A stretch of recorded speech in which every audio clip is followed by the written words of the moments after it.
হলুদ আর একটু লেবুর রস আর একটু সর্ষের তেল দিয়ে ভালো করে এটা মেখে নেব, নালে আঁচটানি গন্ধ হয় না মাছের কাঁটায়। একটু সাদা তেল দেব, সর্ষের তেল দেব, দিয়ে কাঁটাটা ভালো করে ভেজে নেব। তেল গরম হয়ে গেছে, ওর মধ্যে কাঁটাগুলো দেবো, একটু দূর থেকে দেবো, ফাটে বড্ড। মাছের কাঁটাগুলো ভাজা হয়ে গেছে, এবারে ওই তেলে আলু লম্বা লম্বা করে কেটে রেখেছি, একটু ভেজে নেবো। আলু ভাজা হয়ে গেছে, আলুগুলো তুলে নেবো সব।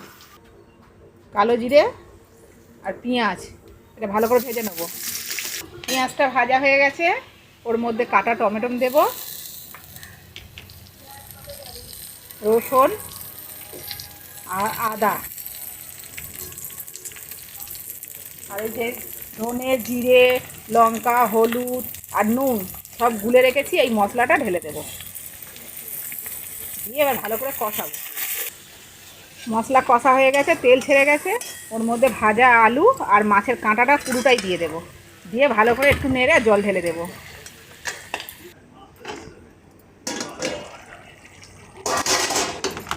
হয়ে গেছে আমাদের মাছের কাঁটার তরকারি। দেখুন বন্ধুরা কেমন হয়েছে।